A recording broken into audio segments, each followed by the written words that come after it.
Recovery Sort of is a podcast where we discuss recovery and addiction topics from the perspective of people living in long-term recovery. This podcast does not intend to represent the views of any particular group, organization, or fellowship. The views expressed here are solely the opinion of its contributors. Be advised there may be strong language or topics of an adult nature.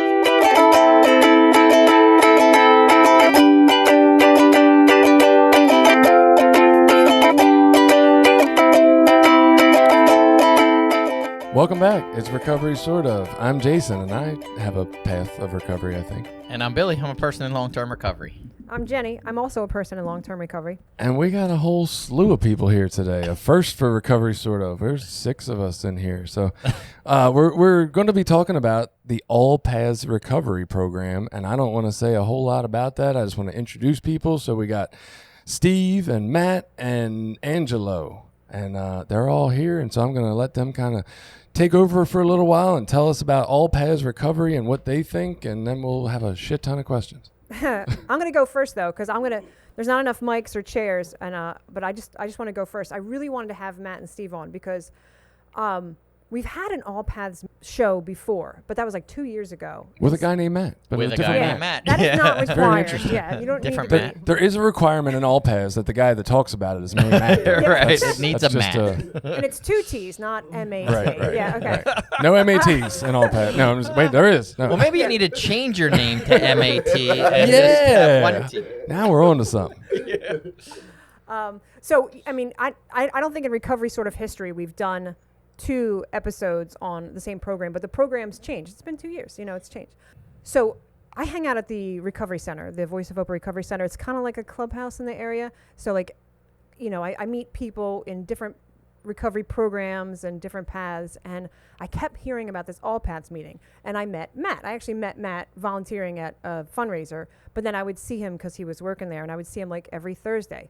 But I'm also hearing a buzz about the All Paths meeting. People going, people like, oh man, this has been so good for me, and sending people to this meeting, or people just passing by like, yo, I'll see you at All Paths. And I'm like, what is all the buzz about, this All Paths? And I would say in Cecil County, it is predominantly NA. Like, that's the most popular meeting. But I would say All Paths is a close second. Is NA biggest around here? Bigger than AA, you think? I thought with all these old white dudes, it would definitely be Yeah, NA. that's what I thought too. NA has like 50 people meetings. Any of the AA meetings I went to were like 12 to 15. They're never as epic as like NA meetings, like 100 people meeting. Never happens. They're in like AA around VFW here. halls. Yeah. The same 8 guys drinking.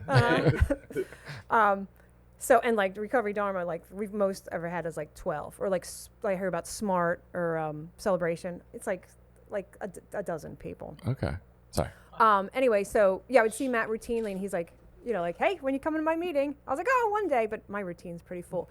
So, but I was so curious because of all the stuff I had heard about All Paths. So I did go to a meeting, and it was really awesome. And I would say that like the vibe and the energy I felt in the room was not something I have felt in a recovery meeting in a long time. And I don't even feel that in my own home group meeting. Now, I still go to my Buddhist recovery meeting because that's really what I need. But when I went into All Paths, first of all, I felt lucky to get a cozy chair. Like, it was full. The space was full. And it was just like kind of the rawness, the realness of the room, and the compassion. So like, I actually got goosebumps in the meeting, and I kind of wanted to cry. Like, I wanted to slow time down. It was that good. And I was like, God, this is like filling the cracks of the recovery community that we needed. And I'm just going to go ahead and say that All Paths is love. That's what it is. And all paths of recovery lead to love. Yeah, I mean, All Paths is love. I was like, this meeting is what I think any recovery community hub needs. And if I didn't have my busy family life and responsibilities there and only time for one meeting, I would go to that too. Because you guys don't need to say anything. Jenny just did your whole commercial for your next advertising. So I'm going to turn it over to Steve and Matt and Angelo. Can I ask you something? Uh-huh. And I don't mean to do this. I know it's not the focus. What would make you say, I go to my recovery Dharma meeting each week or my Buddhist recovery type meeting because that's what I need. But then talk about how you went in this program and got really emotional and connected to it, and you felt like so alive and like love. And I don't know. I'm like, well, why wouldn't that be what you need? Yeah, it's a fair question. And I've thought about that too. But see, I started the Buddhist recovery meeting, so I kind of have a leadership responsibility there. And I really think that the Eightfold Path is my path to not just recovery, but life. Like studying the Eightfold Path is for me. And yes, I can do that outside of an All Paths meeting, but now I also have sports on Wednesday night, so I can't. What would Sid Author say about his leadership role as it comes to Buddhism? Who? Buddha. Oh, what would... What would he say about his leadership role and responsibilities? Well, that's true, but I'm also living in this world. Yeah. All right, I'll stop picking on you. Yeah, I'm also in like living in this world of responsibilities. I don't want, if I walk, I'm working on it though. Zen Dave is good for pointing out that like you got to watch the tree on the side of the road while you're driving. It does matter. Yeah. He's good at that. I am I've been turning over like, hey, you can lead a meeting. Hey, you can organize this. Hey, you can do that. I was just curious. It was interesting to see you talk so passionately about the feeling you experienced there, but then say this other place that doesn't have that is what you need. I was like, what makes you think that? All right. Thank you, doctor.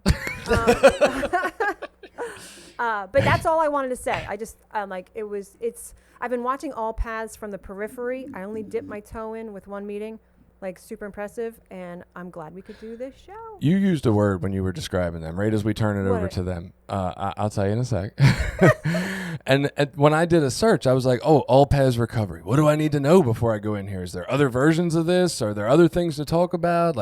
So I did a Google search. I just put All Paths Recovery, and the top search link that comes up is called Recovery All Ways. But it makes the acronym RAW, and I was just like, I like that. Why didn't they use RAW? That's kind of awesome. I hope they get into that. And you said today. rawness, yeah. Let's talk about it raw. All right. So yeah, let's let Steve and Matt and I'll let Steve go because he's the first one to get involved with this, so I'll let him start. All right. So like they said, my name is Steve. Basically, I was asked to choose a pathway of recovery in my job. And I hadn't really actually been in recovery. I'd been clean, but I hadn't actually been in recovery.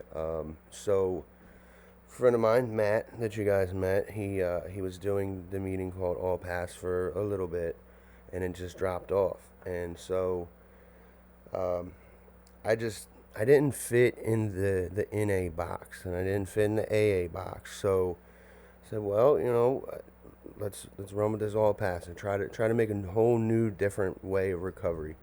And so I did it in the basement for, probably about 6 months by myself, just doing meetings, just me talking to probably about 6 to 10 individuals. I had really die-hard people that were coming to each meeting every night, every Wednesday night. And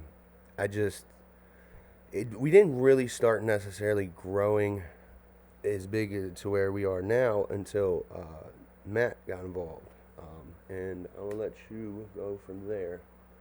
So like he said, when I got involved, there was no literature. There was no formats of the meetings. We'd go in there with a small little reading about all pathways, because there's people out there that do use medical marijuana, Suboxone, methadone.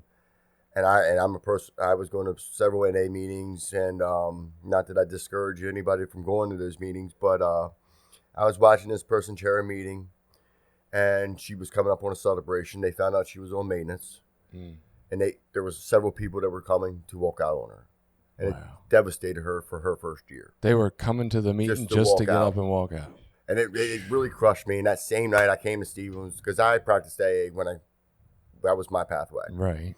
And so I came to Stephen that night. I was like, look, I want involved. So me and Stephen really buckled down into it. We wrote all of our literature. Wow. We've now introduced steps to our literature. We got traditions to our literature. Okay. We're introducing we call it a Big Brother, Big Sister program. Wow. So, which is pretty much a sponsor. Okay. We did a mission statement. We are now fully copyrighted. Damn. We are also trademarked. We also have 9 meetings a week. Damn. Okay. Throughout Baltimore County, Harford County, and Cecil County. Wow. So, and now I'm in talks of maybe moving into Frederick County. Okay. So there's some things that are in the works. A couple other things that we're really getting involved with. We not only do meetings, we do hikes every other week. We do recovery hikes. We got people that are very educated, like with nature, that come on these hikes and educate people about nature and get out there, talk about our recovery, and just have a good time. It's basically a walking meeting. 100%. Right. So then we're getting people, like a lot of people. Our average meeting, our big meeting, averages about 50 people. Wow. So then we getting people that want to be involved. They're like, we want to help. Like, how do we do service work? How do we do this? So August 12th, we're going to start feeding the homeless in our local community every Saturday. So that's something that we're going to target into. Just we need to do more as a community versus just being a meeting. Right. Because we want to be all around support for everybody. Because we don't take just drug addicts, we don't take just alcoholics, we take mental health, like we take all the above. It doesn't matter what you're struggling with, we're here to help. Right. And how our typical meetings run, we do our literature just like every other meeting. We discuss it. We usually pick a topic, and the topic usually is recovery related, and we sit there and discuss that topic, so everybody can share their strengths and what they've done through situations. So we try to keep the war stories out, Right.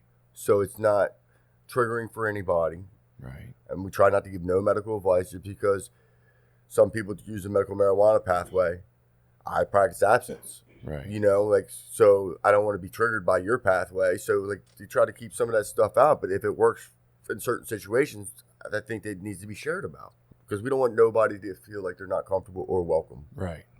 Because it's for everybody. No, I get it, man. I think the first thing I want to say is just like when I was not as informed, or when I didn't understand as much, or when I was more ignorant to the world, right? I think I've made the joke that people on maintenance maybe don't belong in the typical NA or AA, and they could probably just take the steps and go start a meeting for themselves, but they won't because they're not actually in recovery, right? That kind of joke. And I've made it, so I'm going to sit here and own it, right? Also.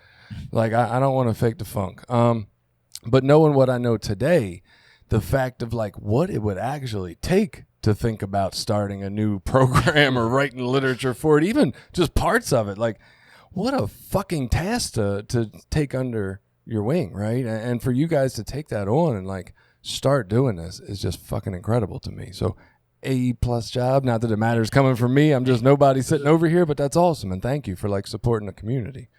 I mean, did you have a vision when you went into it, or is it just kind of organically growing more and more? We kind of had a vision because we didn't want to be segregated. We don't consider ourselves a maintenance meeting. Right. We're a maintenance acceptance meeting. Okay. We wanted a safe place for people to come that were on maintenance. At that point in time, I was actually myself. I was on methadone maintenance and medical cannabis. I still am on medical cannabis. I have been off of methadone maintenance for probably almost a year and a half by now. Nice. Congratulations. Yeah, it was tough, but Right. well worth it. And like, it's not to knock anybody that is still going on methadone and going to the clinic and things. Whatever it takes to keep your life manageable and keep you safe, I'm all for it. Well, and I don't sit here and say that there's like, I don't know if there's a one right way or a best way or any of that anymore. But like, okay, in my mind, yeah, I am thinking there's a little more freedom off of the maintenance treatments than there is on them. And that's probably where I hope to get to at some point if I'm working my way up, right? So maybe there is levels or tiers, but either way, the whole idea in my head is that we call ourselves recovering, as in the active process of it. And aren't people taking those steps, doing something? Like that's an active process of getting better in my mind. So why are we not calling that recovering too? 100%. Because there's been several times that we shared the definition of recovery in our meetings. Right. Because it's just a process of moving forward. Yeah. I'm glad you brought that up. I'm glad you brought that up actually, because I know, if I was to share my personal views of my recovery, I practice abstinence. And my personal opinion is that an individual is not clean until they're clean. Okay. But I'm still an active member of this organization because I don't think anybody should. That's my pathway. Right. That's what works for me. I don't think that, maintenance works for me. That's the kind of addict I know I am. I know myself. This process of recovery and change for myself is a self-actualization process. So for me, that is my view. But that does not necessarily, I feel like, give me the right to push that on anybody else, because it might not be for anybody else. And B, I don't think any human being should ever be shunned, shamed, or chased away or chased back out simply because they don't recover the same way I do.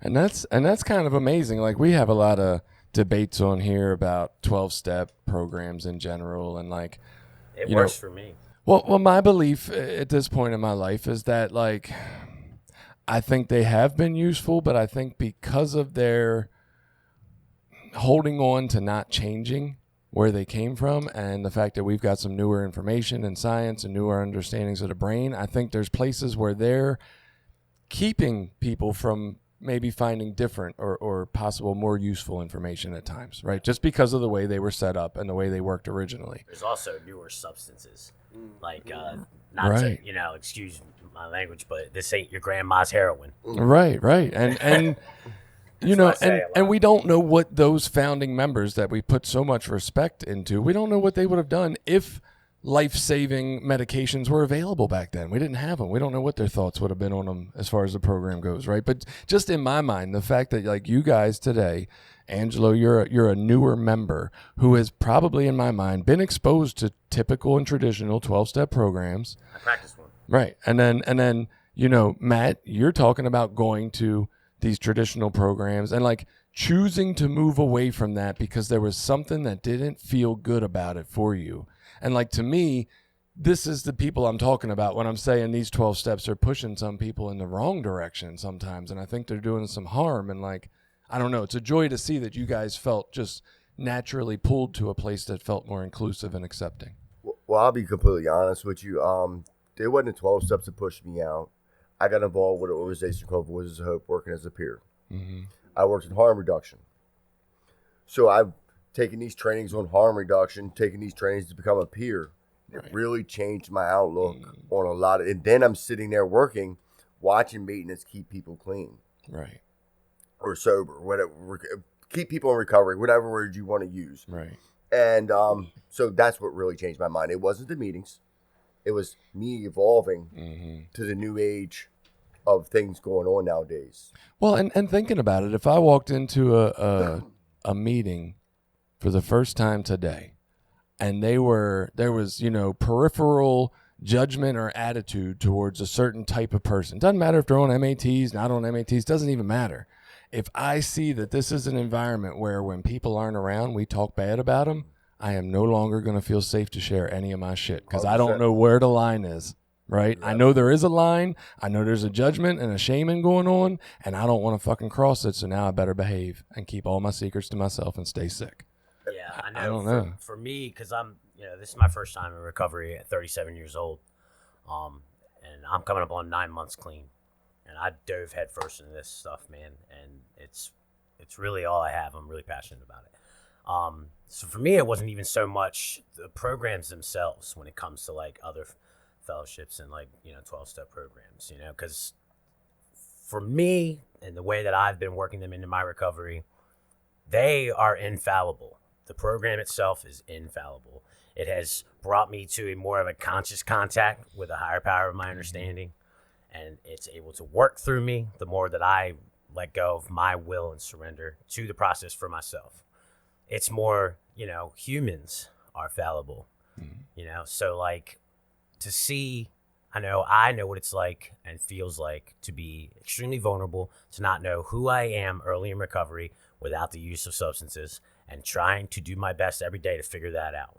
So community, and like the social aspect of recovery is extremely important, or at least was extremely important for me early on. I'm going to scan the room with my addict brain. I'm going to read human beings with my addict brain. I'm going to overthink and overanalyze with my addict brain and see where do I fit in this. So like when those kinds of like things we're talking about, like that that whether it's quiet, shaming, shunning, judging, or straight up out loud, like, like savage with it, the meeting after the meeting and whispering or whatever, like you were just mentioning, that feeling like, somebody's being talked about like that when they're not around. Like that is has an extreme effect, I feel like, in my opinion, especially on individuals early in recovery, especially somebody like me. I'm somewhat younger, but I'm also young in the sense that I'm new to this. It's my first go around.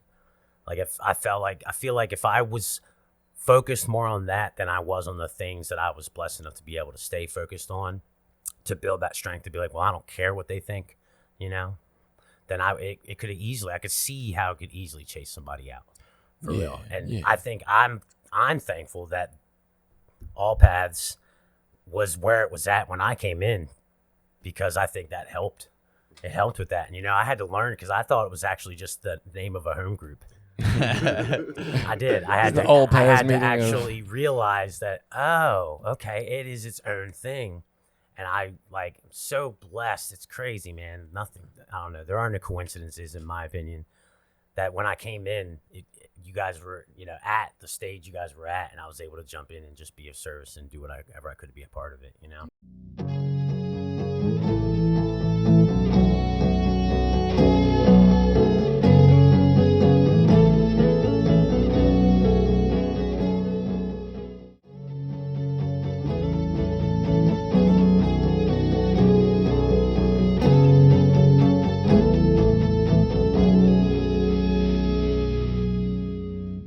Mind if we read our Yeah. See that mission statement over there? Let's hear that. So our mission is we, the community of All Paths, respect any persons experiencing recovery from addiction, offering all a safe and welcoming, non-judgmental environment that fosters self-development and well-being, striving to educate each other about all resources and skills available to help ensure lifelong success in recovery, recognizing those whose voices need to be heard, and advocating for every individual's right to their own path in recovery.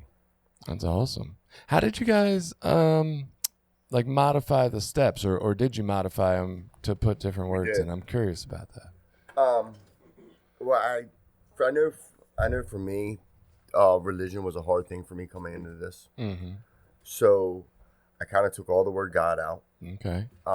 Everything is very similar. It's very modeled on the 12 steps. Okay.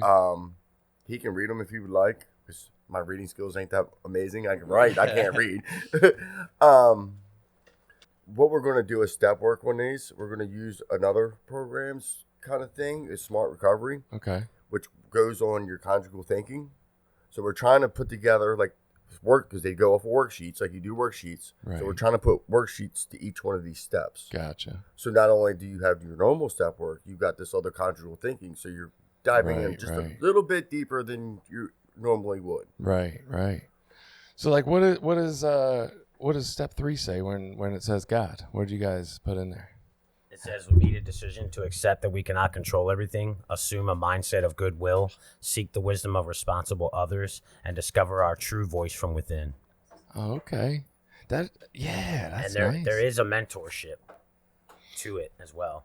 And then, now, what made you guys decide to go with the idea of did you call it like a big brother, little big sister kind of thing earlier? Yeah, like the mentor, or calling it more of a big brother or sister thing. Like, what made you use that terminology over sponsor? More of the hierarchy. Okay. Because you think of your brother, you think of a sibling.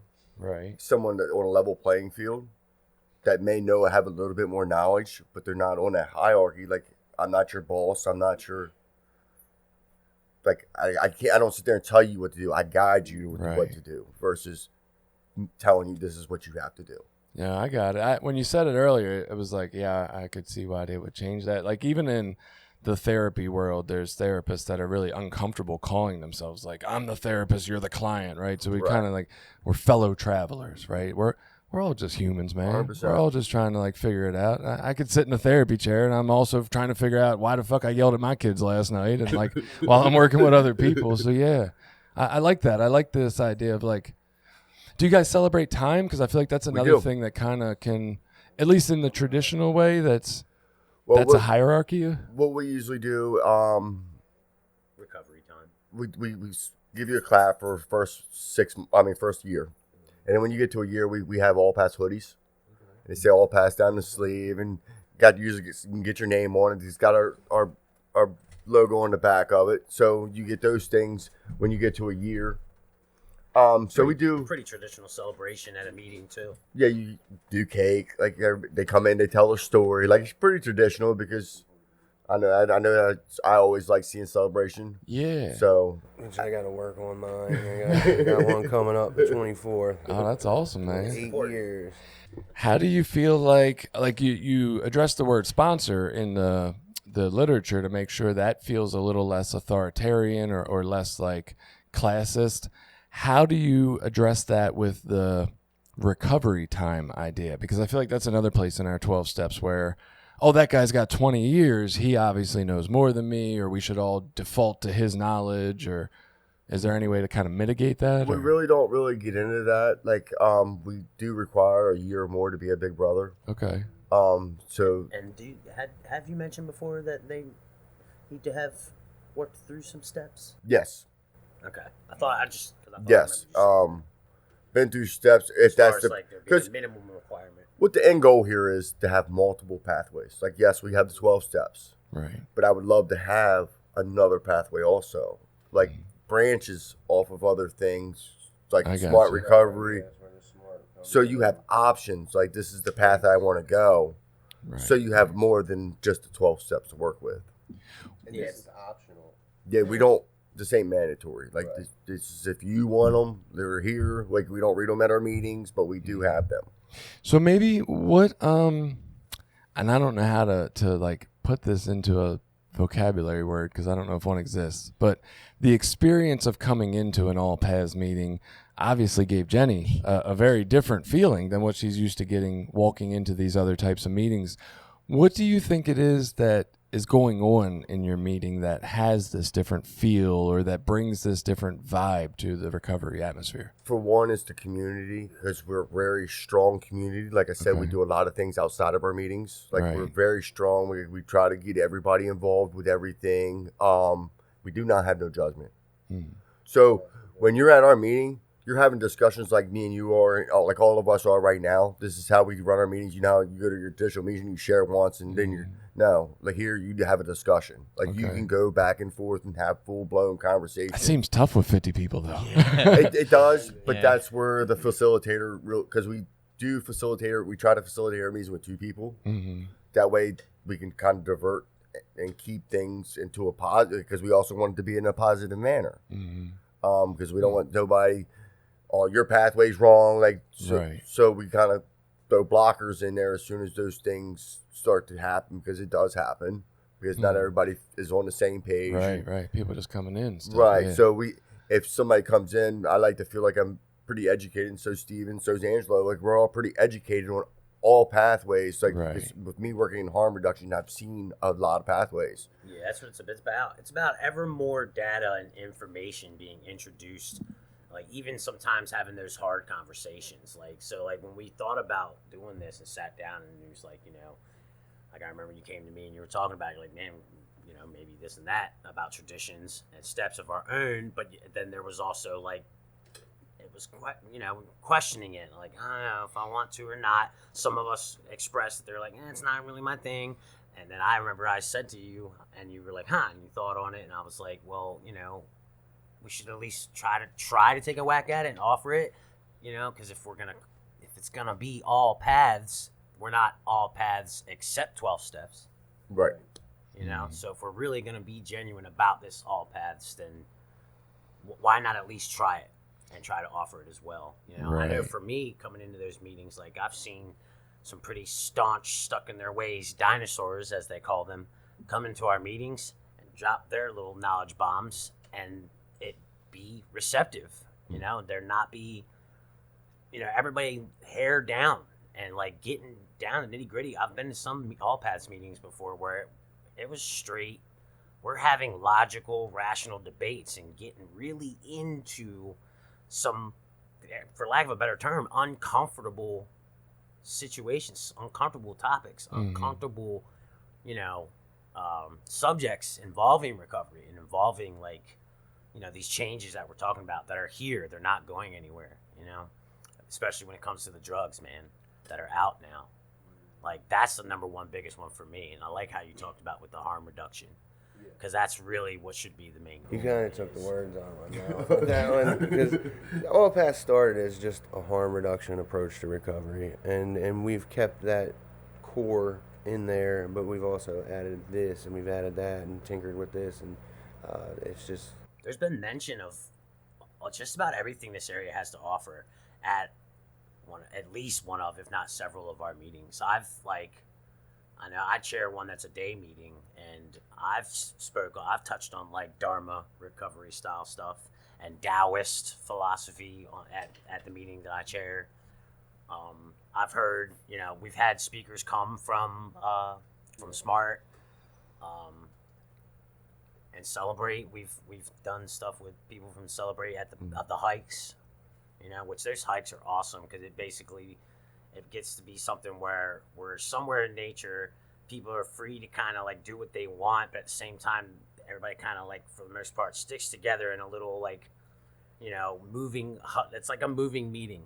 Is what it becomes. Like, the guy will like say right before we start the hike, like, okay, so, I want you guys to like brainstorm and talk with whoever you're walking with as we do this hike, and be like, so think of something you've accomplished since being in recovery as a goal, something that you're focused on trying to accomplish short term as a goal, and something you're focused on trying to accomplish long term as a goal. And by the time we get back at the end of the hike, see if everybody has shared about it, Right.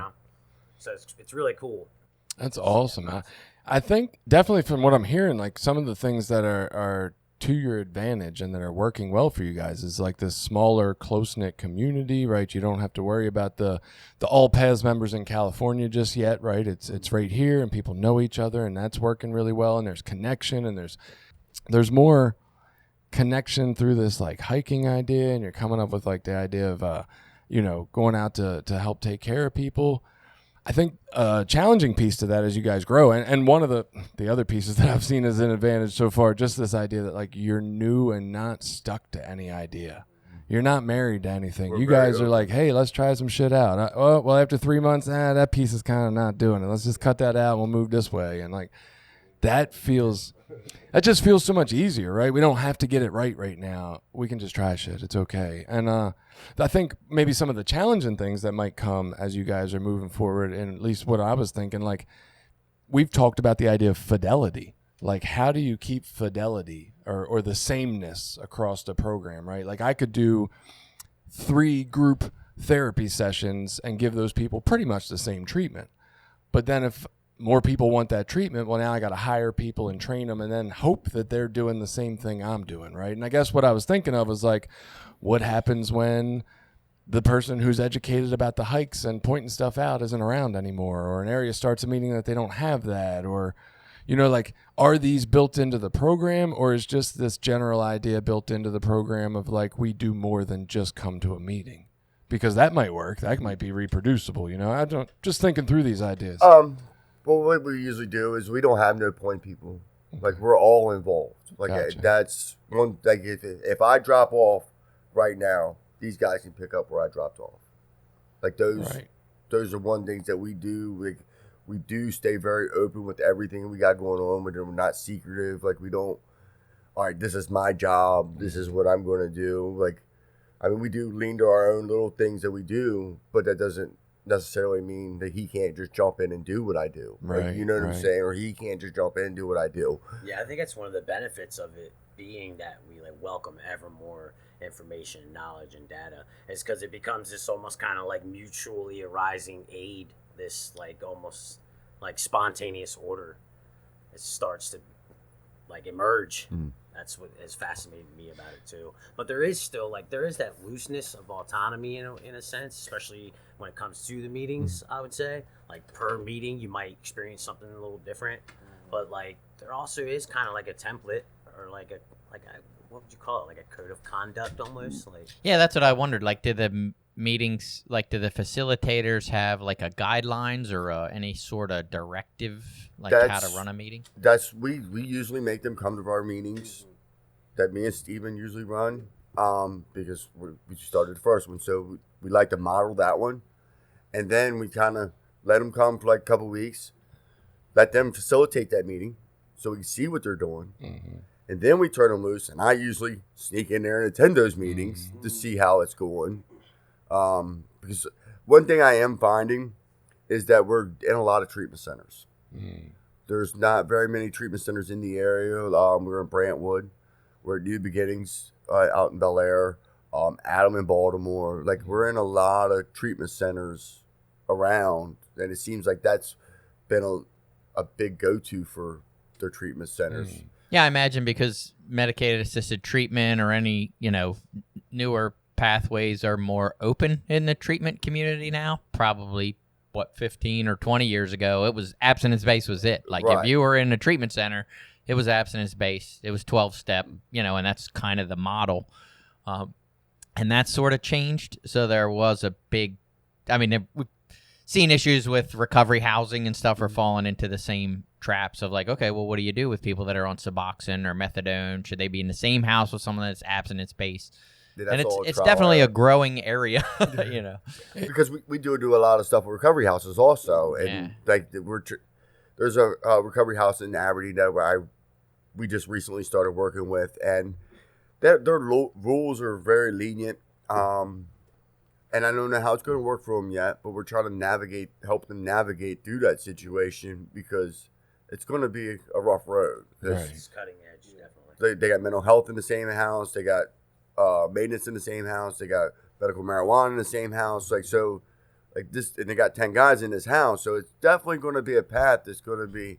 So I don't know how it's going to play out, but we're definitely trying to help them navigate through that situation and see what happens. Because at this point, I don't know what's going to happen. Didn't you mention to me that the penalization process is like, what quantifies a automatic discharge is actually even a little different than a very traditional recovery house? Yes, they can have relapses and stuff like that, and they really take anybody that nobody else wants. Like, that's what's really good about it is because they take somebody that's right. There's that line too, right? Like, is what I was talking about earlier, where it's like me personally, in my view, I'm abstinent. So it's interesting that, like sometimes people get confused when they see how involved in this I am, mm-hmm. right? Because they see me in certain other rooms. They see me active in those rooms for my recovery, right? And for those communities, I'm very passionate about it as well. But then I'm still over here doing what I'm doing. And there's that line again, man. Like, there's some people that would be like, what? An individual relapses and doesn't get automatically kicked out? Like, that's very... we're getting into some stuff there, man, Because I do believe, the harm reduction thing does work. I've seen it. I've worked for Voices of Hope for almost 2 years. I've seen it. Right. There's been people, prime example, sitting beside me that was homeless in the... Sorry, I don't mean to put your story out there. Do you mind? No. That was homeless in the woods. Absolutely not. I recover out loud. He was homeless in the woods, living in a tent. Me and this young man would walk down there and see him every week and help him with his needs for his addiction. And eventually he came to us and was like, dude, I'm ready. And now, I remember the day like it was yesterday. So now he's got 9 months sober and doing amazing in this recovery thing, part of a program that we helped start. Mm-hmm. Mm-hmm. So it's just amazing because I've seen the harm. I've seen the harm reduction approach work. Like, I've seen it with my very own eyes. You're making me think of something that we don't typically tend to picture is the early days of AA or NA or 12 steps in general. So we talk about our service structure, the service structure in 12 steps, and it's the upside down pyramid and the home groups right at the top and blah, blah, blah.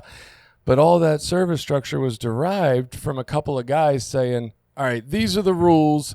Now I'm going to let you guys be in charge at the level of the groups.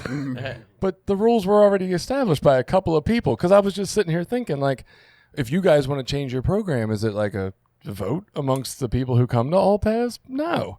It's these three guys, and they're figuring out what the fuck they want to do. But that's probably how they all started. Yeah, right. You know what I mean? I was going to say, somebody had to make up the committee. Right. See, that's what we're venturing into now. I'm talking long term now. I'm not talking tomorrow. I'm not talking next year. But these are some of the goals that All Paths does have. We are going to build a board. We are going to start a nonprofit Mm-hmm. because we gotta.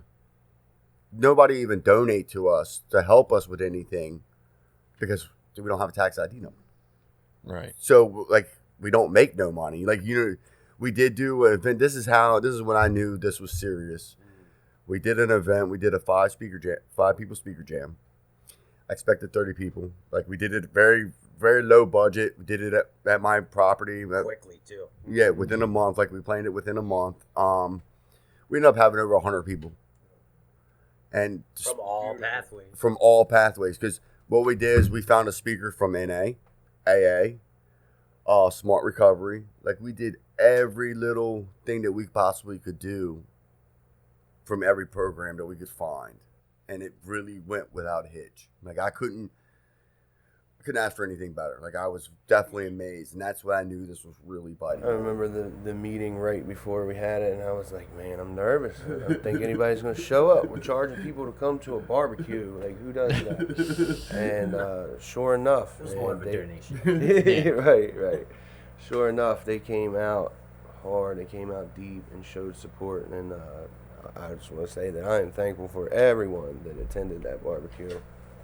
Put a lot into perspective for me, for you as well. So It's what let me know that it's possible, you know, and that, I mean, some of the, especially like a couple of the speakers, they do not play.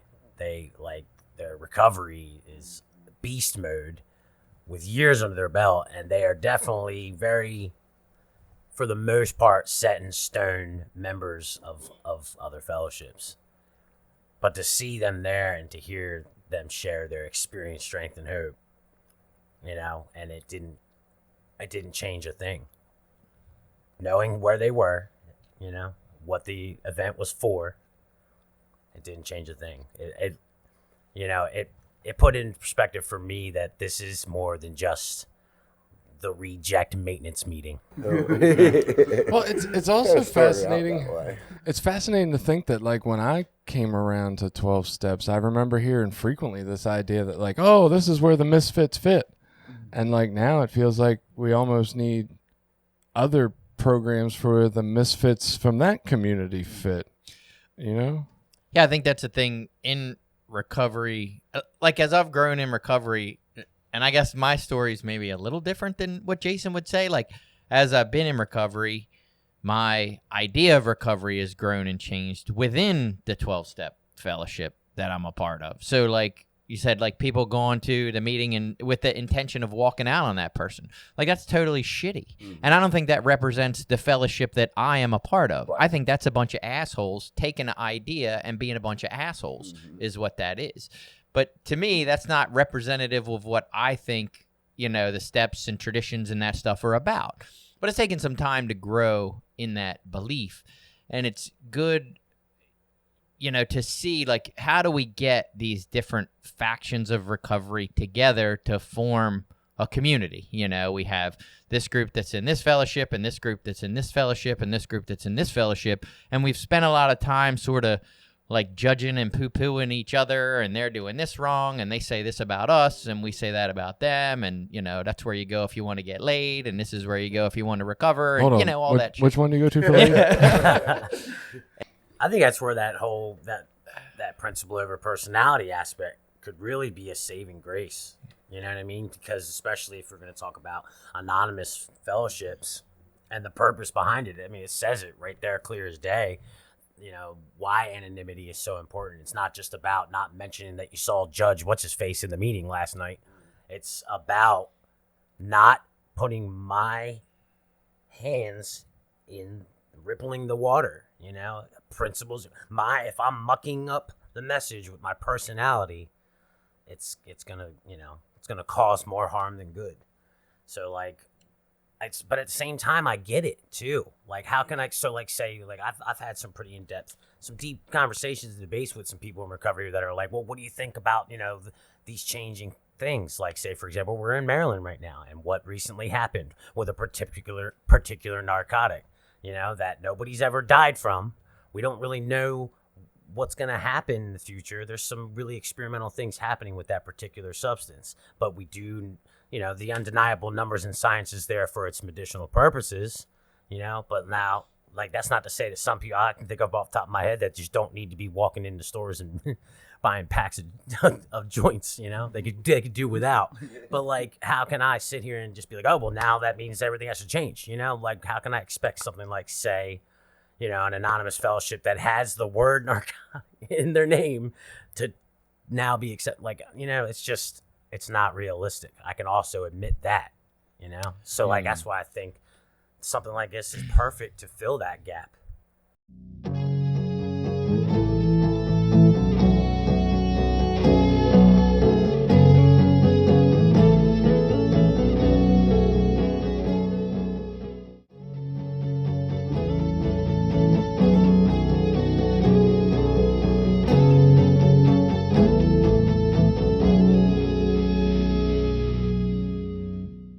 Well, I think the debate gets to be what do you define as recovery? And because that's such a personal decision for each person, what recovery looks like is very personal to each person. You know what I mean? And so that's where it can get a little confusing. And that's another thing. I can read this literature right here. You can read this literature right here. That doesn't mean we're going to interpret it exactly the same. So that's everybody's opinion is going to take effect in their recovery. Mm-hmm. So, and that's another thing that I see is something, a vision is, I want everybody to feel accepted. Just because you go to AA, I still want you to be accepted in this meeting. Just because you go to NA or whatever your program may be, like, I want you accepted in this program. I want to fill that void where there's not I'm better than you, I'm this, that, and this. Like, It's a common space for everybody. It almost feels like it would leave a lot more space for, like, this is what I do, maybe try it out, instead of this is the right way and how recovery works. 100%. I feel like there's a lot of this is the way in 12 steps, unfortunately. The ladder that you just mentioned happens a lot in these meetings. Yeah. A lot. Yeah, people see some different versions of what recovery looks like and then say, oh, well, maybe, I can change a little bit or tweak it a little bit. Like, whatever I got to do to make this work for me. Like, what can this do? How can I make this work for me?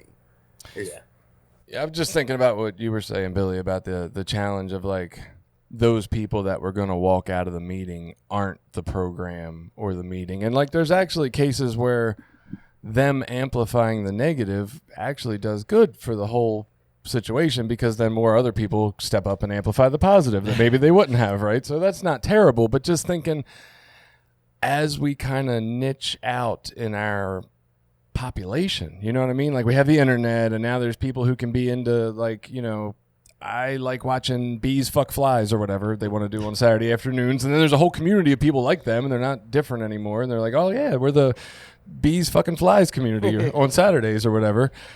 Like, it was easy to say that one asshole in the back of the meeting is just an asshole, right? But when you can get a fucking group of people to go to another meeting to walk out, like, at some point, that just looks like the program, whether it is or not. Right. And it's great that me and you can say that's not really what the program is, but what does it look like to everybody watching? And at that point, what help is it? I don't know. And I'm not trying to diss it. Especially those early, like I was mentioning earlier, especially those early in recovery, man.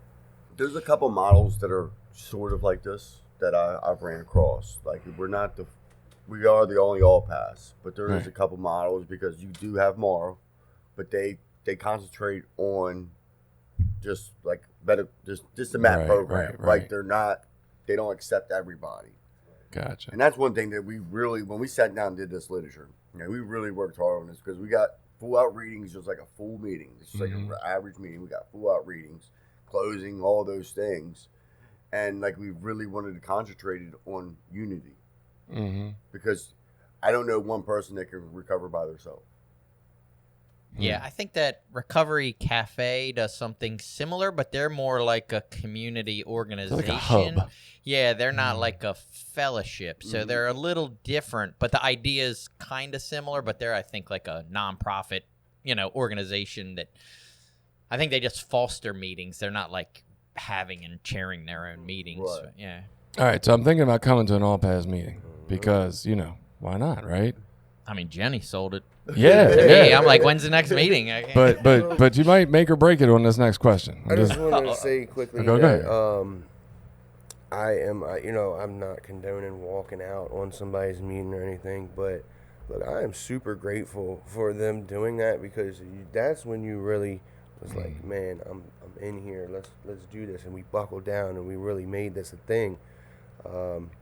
It's a really shitty thing to do, but hey, I'm grateful for it. It's a blessing. We just built this off of somebody else's being shamed and things like that. So Yeah. and this person's actually became a huge part of All Pass since she's been around. So grateful for that as well. She does a lot for us and with us. You know, there's a quote from the Bible that no weapon formed against me shall prosper, or some shit like that, right? Like, I'm not a Bible guy. I'm not even Christian. But that idea that if I can stay in the right, calm, peaceful place inside my body, things don't feel like they're happening to me or against me. Like, if I can just hold on long enough, everything works out to my benefit. I just got to wait for the moment when the benefits come from it. Yeah, you know? and unfortunately, the truth is, if you go to enough meetings, if they're not talking about what you're using, or if you relapse, it's going to be who you're sleeping with, or what you do at your job, or what you do here. So, I mean, judgmental people are going to be judgmental about whatever the fuck they want to be judgmental about. You know, that's more of a personality defect. I was just thinking, that isn't being addressed, maybe. if us five went to a meeting right I now, mean, fuck, I'd do it. So why am I talking about it? say we went to a meeting tonight. We're going to go to the Sunday night hang from the ceiling meeting or whatever, right? And you go in there and everybody's getting spears put through them and people are hanging from the ceiling from their skin and stuff. Like, I don't know about you guys. That's not my thing. Some people it is. That's cool. That would be their meeting, right? But I would be like, holy fuck, that's not 12 steps, or that's not an NA program. But if that was our first meeting, what the fuck would we be thinking, right? Yeah. That's not how I want to recover. Fuck. So it's just like, yeah, how do we mitigate that in a world where there unfortunately are? It's not just one crazy guy in the back, right? And I guess we have more accepting spaces, right? Hopefully, And, I want to go back. Important question of whether I'm going to come or not. Yeah. Do you guys discourage people from getting in relationships in the first Just curious. We don't have 13-step rules yet. All right. It's not really come up. That's not in any literature anywhere, either, by the way. And that doesn't mean we're all giving handies under the table. I mean, you might pick up your attendance even Yeah, more. if you did. might, Just you know. saying. What do you feel like is Encourage relationships in the first year. Like, everybody should hook up on their first night out of rehab? goddammit. What do you guys feel like makes the difference? What makes you feel at home here? Is it really just this comfortable vibe of acceptance everywhere? Is that what? I think so. Okay. Because I don't feel like I have to, and I'm not bashing other fellowship, because obviously I've worked in other fellowship and it works for me. Mhm. Like it definitely worked for me. Like I'm sober, like it worked for me, Right. and I got a little time under my belt. I ain't got decades, but I got a few years under my belt. Cool. You know, so it definitely worked for me. But I guess the family aspect. Mhm. Like, I've never went to a meeting and walked outside and still stood there for an hour and a half and talking. Like, Right. you know, like it's not everybody don't leave the meeting like boom, right out the door. Like, so we just like the family aspect and the conversations. I feel like I get to know you better because we're debating versus you just sharing your story or sharing a bit about what's going on in your life. Like we're actually debating, so I get to know your points of multiple things. We talk about relationships. We talk about codependency. Like we got several different topics that we use as a model to open those doors to where you're comfortable. That's interesting. I feel like when I got introduced to my program was generally Narcotics Anonymous. I got introduced in the late 90s, and it felt a lot like that. Honestly, back then, it felt like we would stand around easily for an hour after the meeting and have conversations, or we were going somewhere to get coffee or food. And like, it does seem like over time, and I don't know if that's just too many people or what has happened, but it does feel like it's kind of moved away and everybody just wants to get back to the home after the meeting. I think also talking about bigger changes, technology being introduced to our world, right? People got stuff to do. I got to get home and do this thing on my phone, or go home and watch that show on Netflix. And Facebook's waiting. yeah. So like maybe some of that has influenced it as well. But I like the idea of this smaller, more close knit thing, and it's interesting that we talk all the time, like what makes recovery work. And they're like, the thing that feels great about this is like connection, family, safety, right? Like not feeling like I was going to be judged at any given moment. And that's awesome. I think it's newness too. It is attractive. You know, the fact that it's a brainchild, for lack of a better term. I like the fact that I can be my real authentic self and people love me for it. You know, I don't have to go in there and be fake. And if I had a bad day, I'm gonna let y'all hear about it. You know, and everybody is going to receive that, and they'll give me feedback on just how to proceed or whatever the case may be. But just for me to be able to come in there and be real and be accepted for being myself, I fucking love it. You know. That's a good point with the feedback too, because the average all paths meeting that I find myself attending, there is a mix. You know, like how I was saying earlier about it. You know, it's more that in-depth realization. It was more than just the reject maintenance meeting. You know, because it's not just that. Even when you're in the meeting, there's plenty. Like I said, I myself personally work an abstinence program. I'm very serious about that for me because I'm learning more every day. The type of addict that I am, the way this addiction works in my brain, I just can't. I have to be abstinent. You know.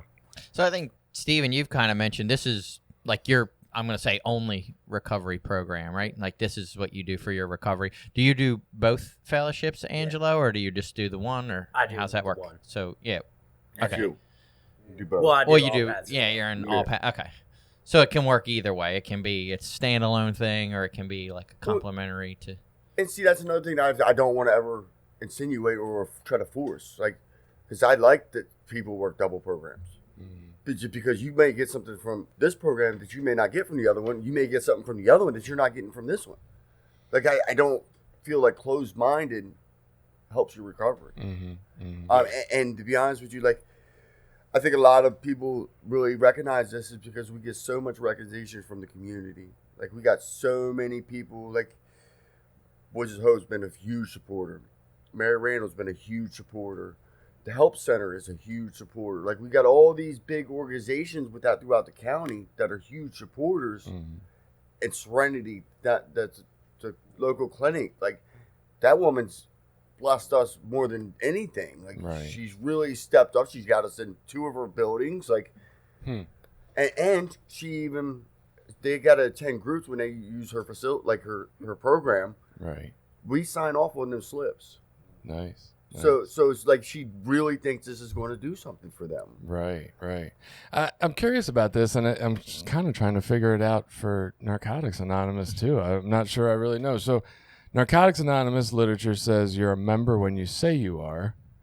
So all it takes for membership is to say you're a member, and then you're an NA member. But then we also have a special rule about what is abstinence, which I don't know why we need it even, because you don't need to be abstinent to be a member. So I was really just getting confused. I was like, why do we even have a definition of abstinence? What's the point? So we don't. It's not a written rule of abstinence. That was like a public service statement to try to address within recovery centers, recovery organizations, like what Narcotics Anonymous would define as abstinence-based versus what's they would consider not. And that statement was put out mostly to keep people from coming in with bad information. Like and not say bad information, that's the wrong way to say that, but they didn't want people at methadone clinics telling people, hey, go to NA, you're clean when you go there, and then them get there and not get a warm reception. And so Narcotics Anonymous put out a statement that says, hey, we don't have an opinion on this, whether it works or not. Is Bulletin 29, I think is what it's called. But that wasn't like a general piece of literature that was released to the entire fellowship. It was like a public bulletin that was put out more for medical treatment purposes so it wasn't like it wasn't like meant to be something that's like read in meetings or pushed as an ideology. Well, I was thinking more just within the fellowship itself, because the question I wanted to ask them was, are there any specific rules that you have to follow to be recovering according to your program? And the more I thought about it, I was like, but why would they have it? Because they're going to say the only requirement for membership is the desire to be here. And why do we even need rules about if you're in recovery or not? And I was wondering why Narcotics Anonymous, the fellowship, the people, me and you, like, why the fuck were we so hung up on the definition of abstinence when it really has nothing to do with our program? Yeah, and individual meetings do what they want. I mean, so interesting. you can be you're still a member if you relapse, or you're still a member if you're actively using. That You doesn't are. mean you're not a member of the fellowship. Right, which is why I don't know why we're hung up on whether people are abstinent or not anyway, because it really has no bearing on anything. Like, Our slogan. you're a member. Who gives a fuck if you're abstinent or not? That's your Right. shit. So that's ideally that's where people should be. Yeah. I mean, that's I guess that's what I I'm saying. think.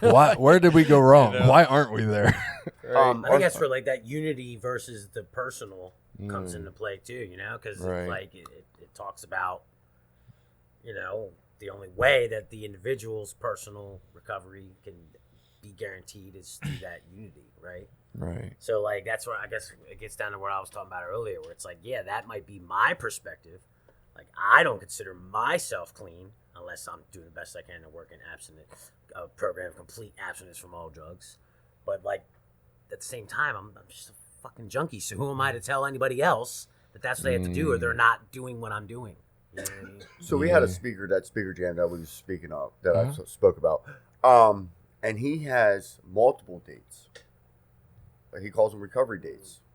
He has multiple dates throughout his timeline. And when he shares his story, he tells, like, this is when I stopped doing this. I started doing this. And it shows, like, a timeline of his recovery. Right. And we have our slogan is, you're in recovery when you say you are. Because who am I to determine what your recovery looks like? Right. Right. Yeah, I guess we as people with wanting to follow the rules have kind of decided it's our job to police everybody else's cleanness or abstinence or There's something? weird benefits to both. Like, so I can see the purpose of being at a meeting that specifically addresses like addiction, a meeting that specifically addresses alcoholism. If you think that's a different thing or not, that's again an opinion.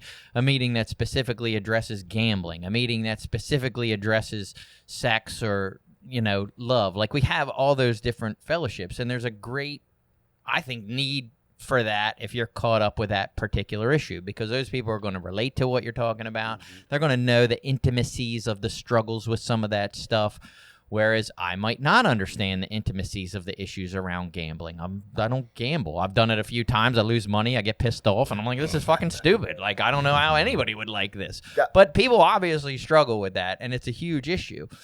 So, to me, going to that meeting wouldn't be of benefit. But a meeting that sort of addresses all those, I think, has a purpose too. See, that's another thing with the Big Brother thing. Just because you're comfortable, like, say we're at a meeting and you're struggling with something, and I share on something, and you realize, and Steven's your big brother, right? We'll say Steven's his big brother, and I share on something that you realize that you have a problem with. I want you to feel comfortable coming to me and be able to specifically talk to me because you know that I've been through that situation versus, oh, that's my sponsor. I got to go talk to him Right. about this situation. I want to be like a group of people. Right. Right. Just because when you have a situation doesn't mean your sponsor knows absolutely everything that you're going through or how to handle it better than somebody else would. Right. So right. it's like a big brother can be anybody in the organization that's willing to do so. Gotcha. Yeah, there's that. That's where that melting pot comes into play, right? With the ever more knowledge and data and like really bringing it in. And I wouldn't say that that's not necessarily existent or non-existent in other fellowships. I know in the one that I'm a member of, I've heard it put that way, where it's like, okay, if I'm a married man and I'm struggling in my marriage, I'm not going to go seek out a single man to talk to about it. Mm-hmm. Nah, single women. Married women, what's the matter? You know They what I probably mean? know Like, some Maybe of the they'll ins and keep outs. their secrets better. Like it's going to be suggested by my sponsor in that fellowship. Like, well, if they have a brain and they're trying to actually do what they should be doing and instill something in me, they're going to be like, obviously don't go talk to the single guy after the meeting. And don't make it, like not he can be in your network, but you're not going to get much out of him in the sense of a struggling married man that's having some marital problems, you know. So there are stuff like that is there, but I feel like it's unspoken. It doesn't really get.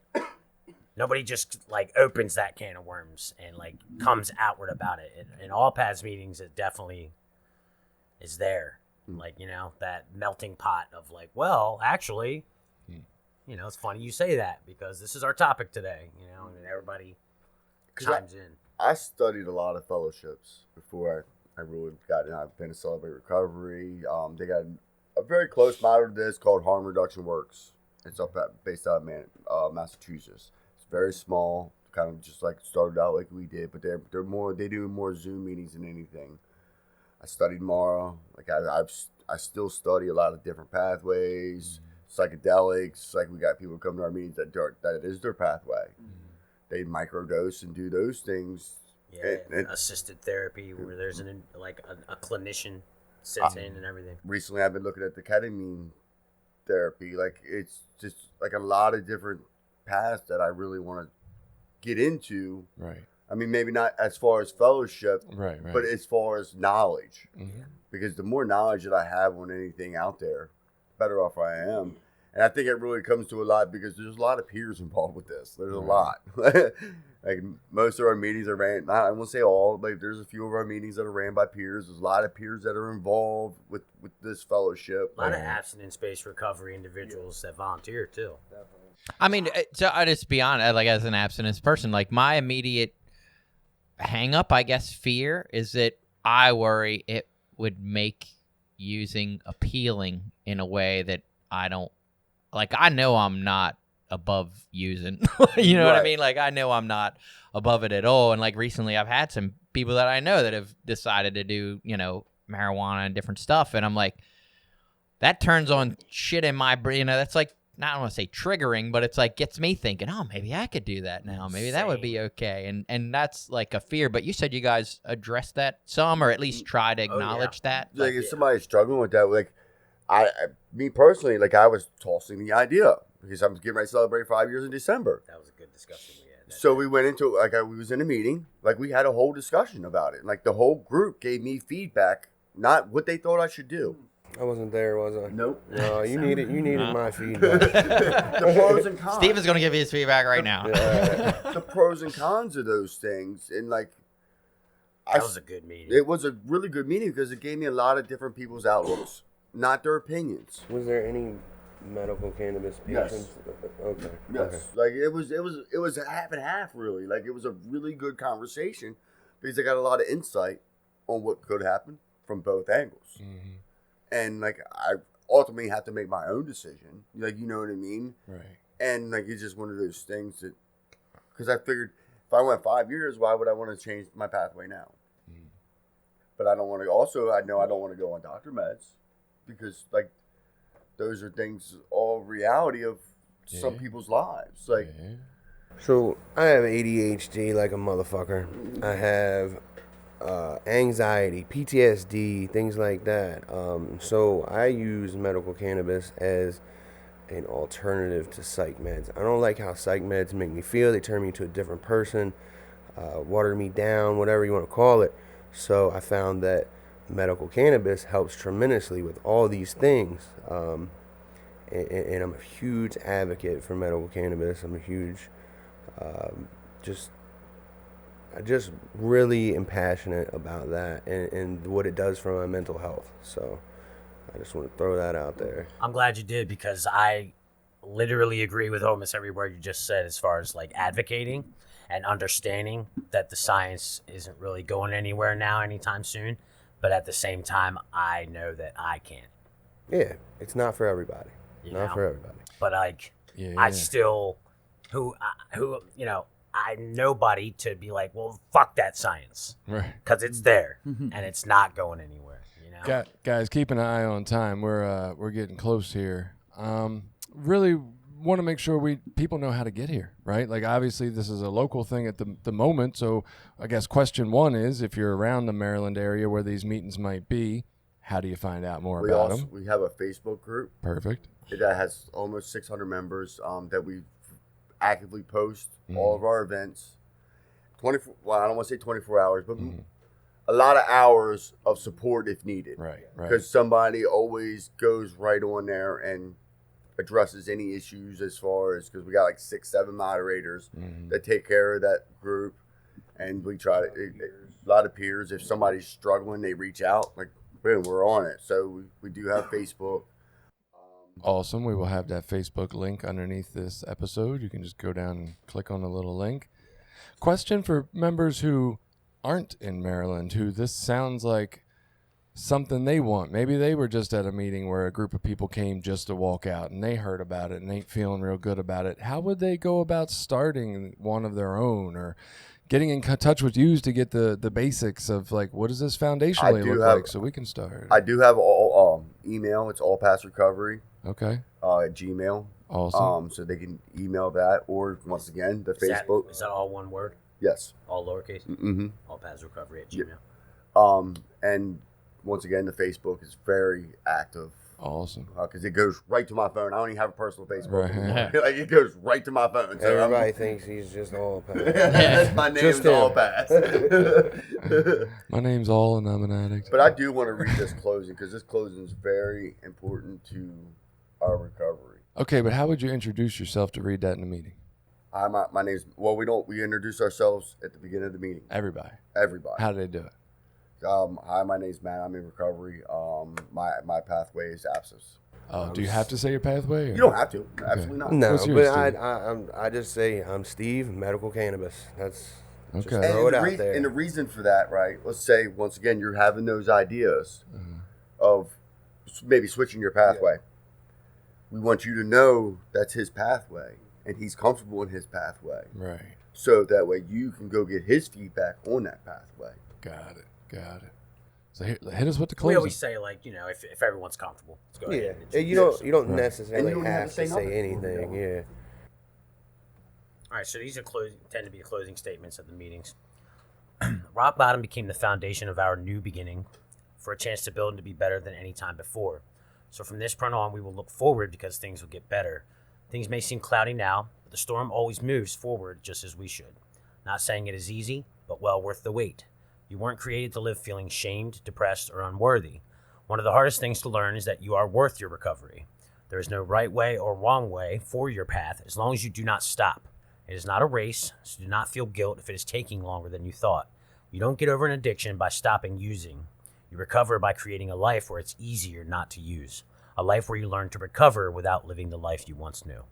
Man, that is beautiful. And just what you guys are doing for the community, right? We can come on here, we can talk about it, we can have a lot of fun on a Sunday morning, but truthfully, like, you guys are taking your time, dedication, and spirits and putting it into a thing to try to make for a more rich and full community, and a place where people can come when they felt the ways we've all felt at the bottom, right? And so, like, thank you for that, because we need more and more of that. I appreciate it. Yeah. Good. Thanks for And I want to watching. say, you. I think what's making it successful is that it's built on this idea of, like, compassion and love for other people, regardless of judgment and stuff. And that's, I think, what the foundation of any recovery path for anybody should be. Yeah. And it's a shame that it isn't that in all the pathways. Yeah. So Yeah. thank you for being It's that. there. Yeah. It's When- there. I really think If you look out the right people, you can a find lot it. of the like AA, for example, was built in 1930 something. So like Shit's changed. stuff's changed. Just a little. And NA was what, 1985? I'm not real familiar with NA. 1950. 50, something. 53. When was there 53. steps and stuff put in? 53 is when they became Oh, an okay. official fellowship. There was meetings and stuff before that. Okay, so like that's old. Started kind of like this. Yeah. Yeah. Like Oh, that, yeah. that's old. Like people in long-term recovery, like not them bashing anybody in long-term recovery, because I congratulate every single one of them. Yeah, they obviously figured something out. They had this X type of drug. Nowadays they don't have an X type of drug. Like Right. now things are harder to get off of. Things are, because not only like was used to heroin supply around here, because once again I work for Voices of Hope, and we do have a RAD program, and we do test all the drugs. Mhm. I've been there for 2 years. I haven't seen heroin. Mm-mm. So It's a different beast now. so now not only are they detoxing from what they call fentanyl, they're the thiazine. Xylazine. I can't even pronounce the word, but it's in there also, which is a tranquilizer. So now you're detoxing off two things at one time, Yeah. which makes things a lot harder. and sometimes even some of the maintenance doesn't even work. Right. Right. Yeah, Right. And then when you go back, the number, it's ridiculous. It's some like hundredth of a percentile chance that when you fall back that you won't survive. It's crazy. I was gonna say, I'm just always a person that's like, the more the merrier. Like, the more options of recovery we have for people, the better. It's like, you're gonna catch, more people are gonna get help, more opportunities are gonna be available, more people are gonna find a place that they feel loved and accepted and appreciated, and that's, I think, the best approach to addiction at this point. 100%. I think Billy just gave you your motto too. It'd be something like It just took the word right out of my mouth. something like all paths of recovery should include love, compassion, and acceptance. But if you're finding yours doesn't, then come to all paths. Well, see, I don't want to redirect anybody from their pathway. Right. Like, because if you're comfortable where you're at, like, I'd love for you to stay there, because I don't want the alternative. Right. Just because we're doing something doesn't mean I want everybody to come to it. But we're here. Yeah. And see, I finally come to that point about my path of recovery too. I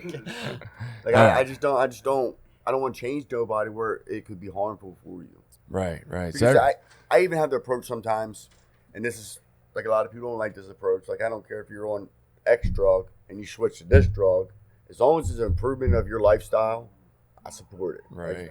And keep going and take your time. And then eventually you're going to go to this next step or stage of your life. And like, I support all those stages as long as you're moving in a forward motion. Right. So go out there, think about your pathway, guys. Think about if it has the love, acceptance, and compassion you think you're looking for in the world. Maybe if all paths sounded like something that might touch your spirit, look them up. You can check the Facebook link out. You can email them and talk to them if you want to know more personally. And stay safe out there, and we'll see you next week.